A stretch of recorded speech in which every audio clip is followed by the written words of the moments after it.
So we move to 11.3, please, and a call. I can see Lee Seedhouse moving. I'm going with Lee Seedhouse.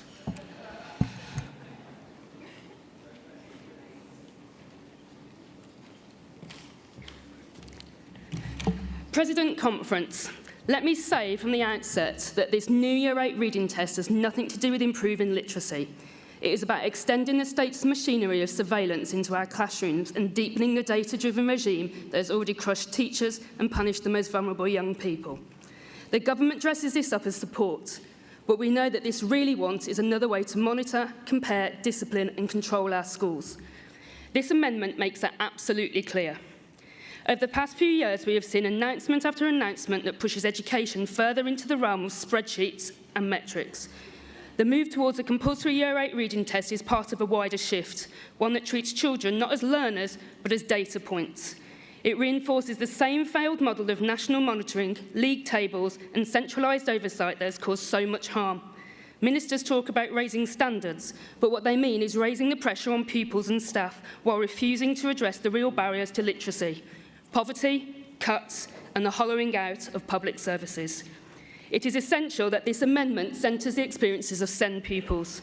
Many of them already face endless layers of testing, evidence gathering, professional reports, review meetings and scrutiny. They do not need another statutory assessment imposed from above.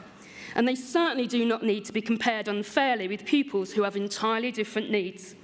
A compulsory Year 8 test risks not only repeating assessments they've already gone through, but also intensifying the stress, anxiety and exclusion that so many SEND pupils experience. Instead of providing resources, support staff or specialist interventions, the government is offering them another hoop to jump through. This change will also push more workload onto an already exhausted profession.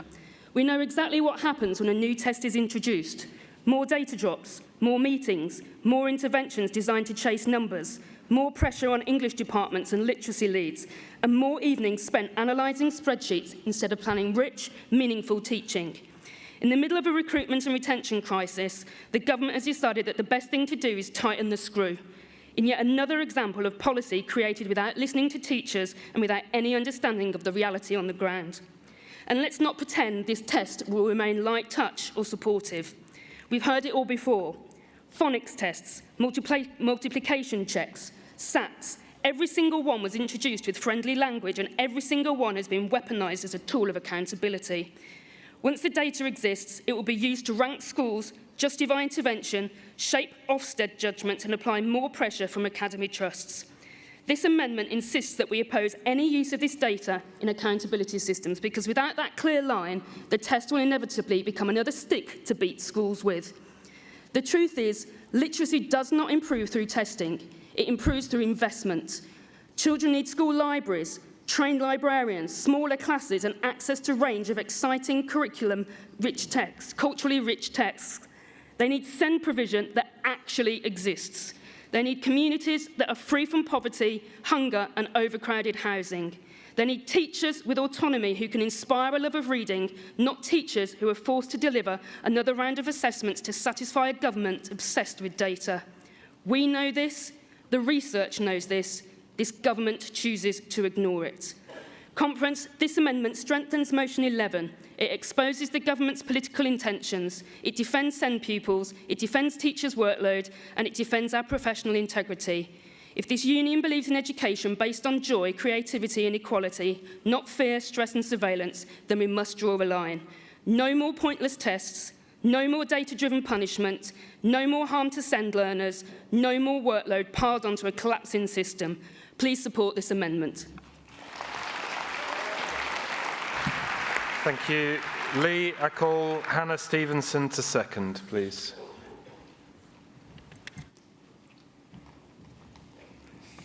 Good afternoon, Conference. I'm a second-time delegate, first-time speaker, and I'm very happy to be seconding Amendment 11.3.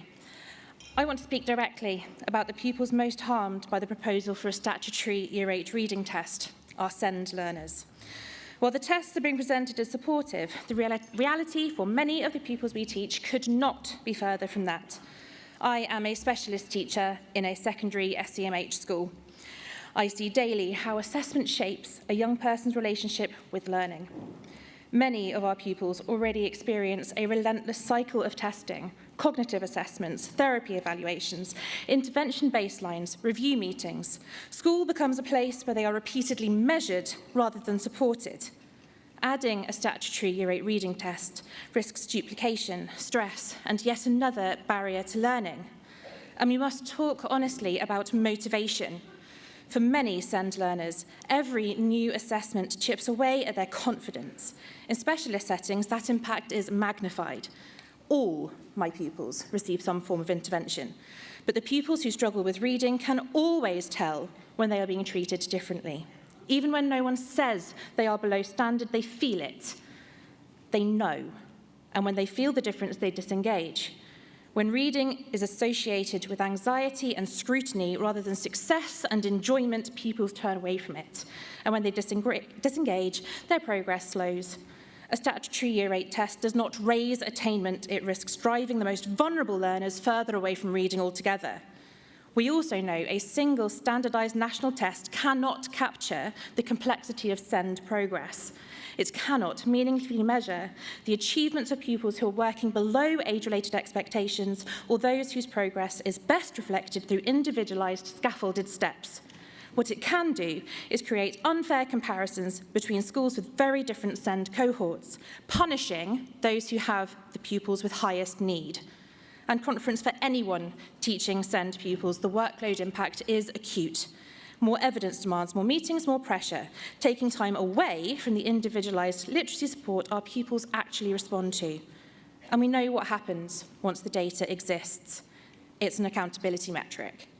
Another spreadsheet and another judgment, with SEND learners and SEND educators carrying the weight of the system on their shoulders.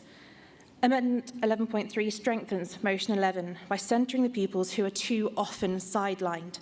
It protects them from inappropriate measures, unfair comparison, and the rising tide of data-driven accountability.